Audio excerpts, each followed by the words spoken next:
د افغانستان او ایران ترمنځ اقتصادي اړیکو پاکستان سخت ورخطا کړی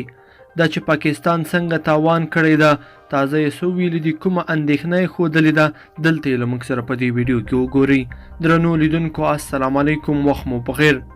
د کابل او تهران ترمنځ سوداګریزو اړیکو پاکستان سخت اندېښمن کړی وروسته تر هغه چې ایران په لومړي ځل د ریل پټلۍ له لارې افغانستان ته په سیمنټو بار لومړنۍ جوپه راولېږله پاکستان د ایران او افغانستان ترمنځ په وروستیو سوداګریزو اړیکو اندېښمن ښکارېږي د پاکستان ټوډي ورځپاڼې د راپور له مخې د افغانستان بازار ته د ایراني سوداګرو آزاد لاس به د وخت په تېرېدو د پاکستاني محصولاتو بازار صفر ته راټیټ کړي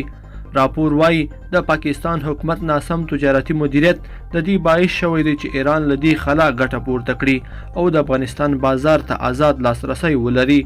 راپور کې راغلي که څه هم پاکستاني چارواکو په وار وار د سوداګریزو اړیکو پیاوړتیا لپاره افغانستان ته سفرونه کړي دي خو د پولو او په ټوله کې د ناسم تجارتي مدیریت له امله افغانستان ته د صادراتو کچه ورځ تر بلې په ټیټېدو حال کې ده لیدونکو په دې هیله چې دا مطلب به مو راسره تر پایه پورې لیدلی وي که مو دا ویډیو خوښه شوې ویډیو لایک کړئ د سره او چینل سبسکرایب کړئ تر بیا ښه وخت